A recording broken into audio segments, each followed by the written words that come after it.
Hello दोस्तों, देखिए जैसा कि आप लोग जानते ही हैं कि हमारे जो टीचिंग क्लासेस के वीडियो हैं वो आप लोगों को मिलते रहते हैं, आते रहते हैं यूट्यूब पर भी और आजकल फेसबुक पर भी आने लगे हैं। तो आप लोग फेसबुक पर भी जुड़ सकते हैं, जिसमें आप लोग एक कदम शिक्षा की ओर टाइप करके भी डाल सकते हैं, या फिर आप लोगों को सूचना मिल रही होगी, धीरे धीरे करके हम अवेलेबल करा रहे हैं, ये पेज जो है अपना उपलब्ध करा रहे हैं, तो आप लोग वहाँ से भी देख सकते हैं। तो आज हम बात करने वाले हैं, देखिए पढ़ाई से थोड़ा हट कर के अलग कि टॉपिक भी देखिए आप लोगों के सामने लिखा है, बच्चों को आगे बढ़ने से रोकने में बाधक तथ्य। देखिए कुछ दिन पहले एक बोर्ड एग्जाम में यह क्वेश्चन पूछा गया था कि बच्चे जो आगे बढ़ना चाहते हैं लेकिन उनको आगे बढ़ने से कौन से तत्व ऐसे हैं, कौन सी चीज़ें हैं जो उनको आगे बढ़ने में रोकती हैं। तो देखिए कुछ ऐसी चीज़ें हैं जो आंतरिक होती हैं और कुछ बाह्य होती हैं। देखिए इसमें दो तरीके होते हैं, एक आंतरिक और एक बाह्य।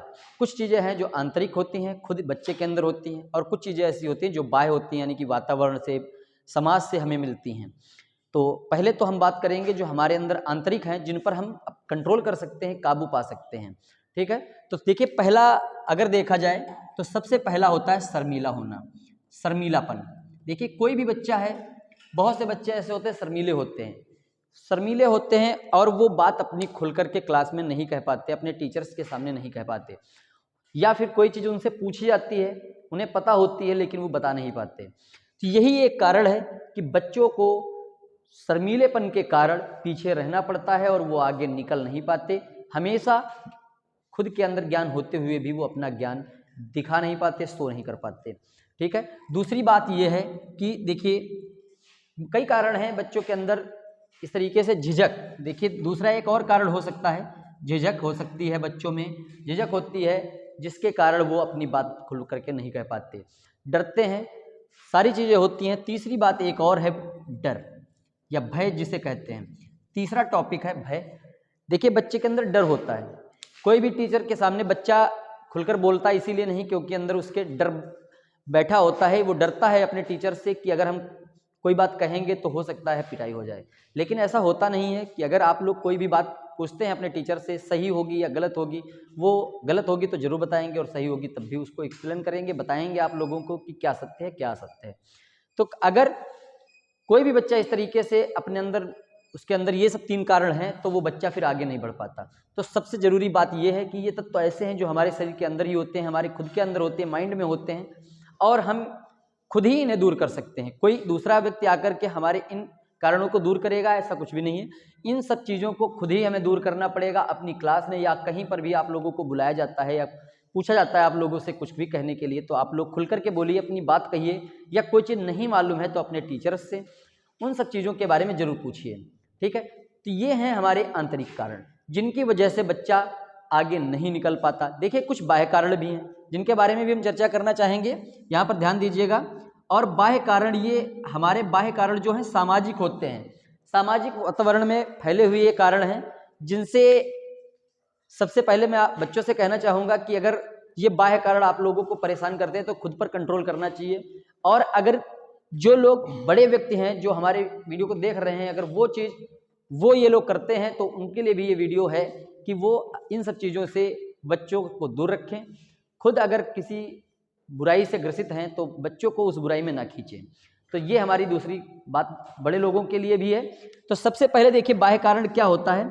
एक होता है संगति, आप लोगों ने सुना होगा संगति क्या होती है। कारण बहुत से हैं, बच्चा होशियार है, पढ़ने में अच्छा है, लेकिन दो प्रकार की संगतियां आप लोगों को पढ़ाई गई, एक बुरी संगत और एक अच्छी संगत। बुरी संगत और अच्छी संगत। देखिए किसी किताब में पढ़ा भी होगा, आप लोगों ने नहीं पढ़ा है तो मैं बता देता हूँ। एक चौपाई बोली दोहा है जैसे टाइप से पढ़ा जाता है कि संगत से गुण होते हैं, संगत से गुण जात। अगर आप लोग अच्छी संगति करेंगे तब भी कुछ गुण चले जाएंगे और कुछ आ जाएंगे, और बुरी करेंगे तब भी कुछ चले जाएंगे और कुछ आ जाएंगे। दोनों स्थितियों में कुछ गुण आएंगे और कुछ आप लोगों से चले जाएंगे। तो सबसे जरूरी बात यही है कि संगत आप लोग सोच समझ के करिए। देखिए आप हैं, आपका बच्चा है, कोई पढ़ने में बहुत ही अच्छा है, लेकिन मैटर ये है कि आप उस पर ध्यान नहीं देते, घर में उस पर नज़र नहीं रखते हैं, तो क्या होता है उसके अंदर संगतियों का असर होने लगता है। अगर अच्छी संगति में है तब तो कोई बात नहीं, लेकिन ये हम नोटिस कैसे करें कि वो अच्छी संगति में है या बुरी संगति में है, क्योंकि हम उस पर नज़र नहीं रखते। मान लीजिए वो अच्छी संगति में है तब तो कोई बात नहीं, लेकिन अगर बुरी संगति में आ गया, तो अच्छा बच्चा यानी कि जो पढ़ने में बहुत ही अच्छा है, टॉपर है, फिर वो क्या होता है धीरे धीरे उस संगति में, देखिए हर चीज़ का एक नशा होता है, हर चीज़ का एक नशा होता है, आप लोग तो जानते ही होंगे, बड़े हो चुके हैं सभी लोग, समझदार भी हैं। तो हर चीज़ का एक नशा होता है कि खेल का भी नशा होता है। ये नहीं कि बीड़ी पी ली, सिगरेट पी ली या गुटखा खा लिया तो नशा हो गया, ऐसा नहीं। हर चीज़ का एक नशा होता है, काम के प्रति नशा होता है, लगन होती है, और ऐसे ही अन्य चीज़ों के लिए। तो मान लीजिए एक बच्चा खेलने के लिए स्कूल से जाने के बाद वो खेलने के लिए भाग जाता है, तो फिर डेली क्या होता है, प्रतिदिन की रवैया हो जाती है कि फिर वो हर दिन जाने लगता है, रोज का सिस्टम उसका बन जाता है। फिर एक दिन हो सकता है आपने उसको 3 से 4 बजे का खेलने का टाइम दे दिया, लेकिन वो अगले दिन क्या होगा, 3 से हो सकता है 4:30 हो जाए, या 5 हो जाए, या 6 बज जाए, या 7 बज जाए। तो इस तरीके से फिर उसका पढ़ाई का लॉस होने लगता है धीरे धीरे, और वो क्या होता है पढ़ाई में पीछे हो जाता है। ठीक है, खेलने में उसकी रुचि ज़्यादा हो जाती है और पढ़ाई वो बिल्कुल ही नहीं करता। इसके पीछे देखिए इससे समस्याएं क्या बनती हैं।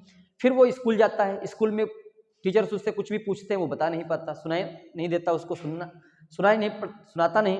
तो इससे क्या होता है, टीचर उसको फिर पीटता है। फिर धीरे धीरे क्या होता है, उसके अंदर स्कूल से दूरियों की समस्या बनने लगती है कि स्कूल से वो दूरियां बनाने लगता है। फिर गार्जियन को गुमराह करता है कि आज ऐसा काम था, स्कूल में आज पढ़ाई नहीं होगी, कहीं कुछ, इस तरीके से बहुत सारे बहाने हैं वो बनाने लगता है।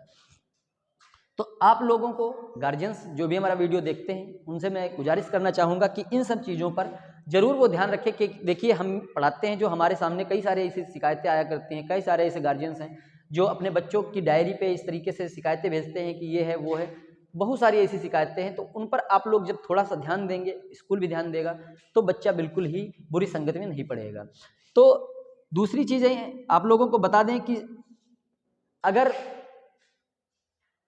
संगति के साथ साथ वो आप लोगों के साथ, देखिए आप लोग थोड़ा सा ध्यान दीजिएगा, वो पढ़ाई करता है, आप देख रहे हैं वो किताब लिए बैठा है, पढ़ाई कर रहा है, आपको भी लग रहा है पढ़ाई कर रहा है, लेकिन ऐसा नहीं है। हो सकता है वो पढ़ाई के नाम पर आपको धोखा दे रहा हो। तो पढ़ाई अगर करता है तो आप लोग उससे थोड़ा सा प्रयास करके कहिए कि थोड़ा स्पीड बढ़ाए अपनी, थोड़ा धीरे धीरे, तेज ना पढ़े लेकिन धीरे धीरे थोड़ा मुंह खोल के पढ़े, ताकि आपको भी लगे वो पढ़ रहा है। क्योंकि हम कई बच्चों को इस तरीके से देखते हैं, तभी हमको ये जानकारी भी है, हमको लोग बताते भी हैं। तीसरी बात एक और हम आप लोगों से बताना चाहेंगे कि जो बच्चों को आगे बढ़ने में बाधक है, उसमें सबसे ज़्यादा हाथ किसका है? मोबाइल का। आज के युग में मोबाइल का सबसे बड़ा हाथ है जो बच्चों को आगे बढ़ने में रोकता है। तो आप लोग मोबाइल, देखिए हमारे पास बहुत सारी शिकायतें आती हैं, कहते हैं बच्चा हमारा मोबाइल बहुत देखता है। एक 10 वर्ष का बच्चा, आप लोग ध्यान दीजिएगा, एक 10 वर्ष का बच्चा है और उसके गार्जियंस जो 50 वर्ष के हैं, 40 वर्ष के हैं, वो शिकायत करते हैं कि बच्चा मोबाइल बहुत देखता है। लेकिन आप लोग थोड़ा सा नोटिस करिए कि जो 30 वर्ष का या 40 वर्ष का व्यक्ति है, उसका 10 वर्ष का बच्चा मोबाइल बहुत देखता है, ये शिकायत है। टीचर्स ने उसको मोबाइल खरीद के दिया? बिल्कुल नहीं, क्योंकि कोई भी टीचर बच्चे को मोबाइल खरीद के नहीं देता।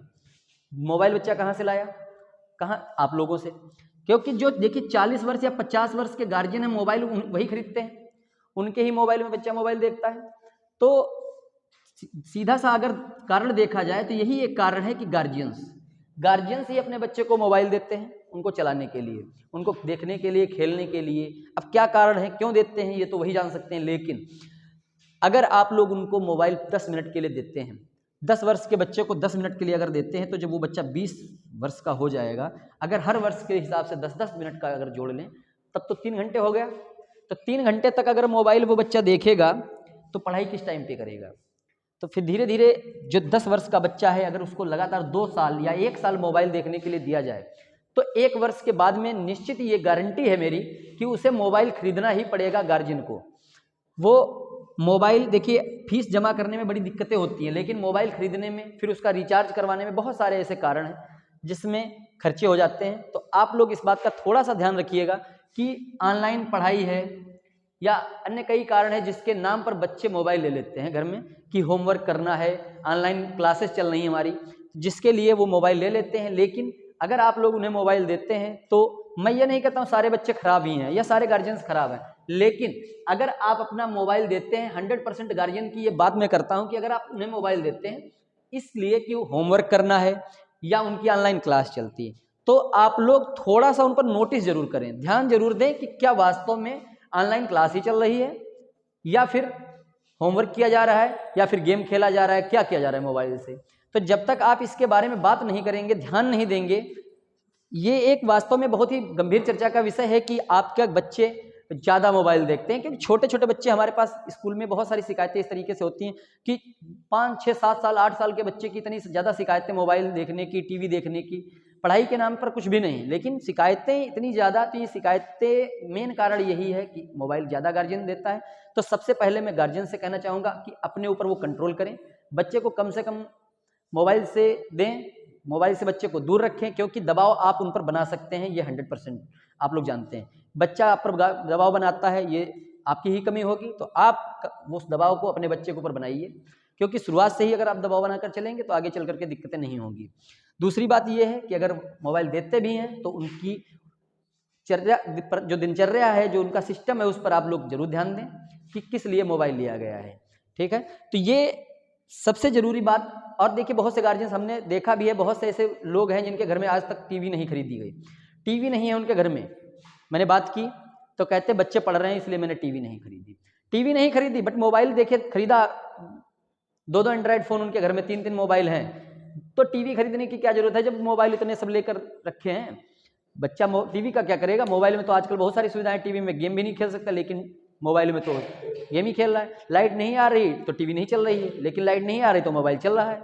तो ये कमियां सब हमारी ही, आप सबकी होती हैं, बड़े लोगों की होती हैं। तो इन कमियों को पहले हम आप दूर करेंगे, उसके बाद बच्चों पर दबाव बनाएंगे, ध्यान रखेंगे इस बात का।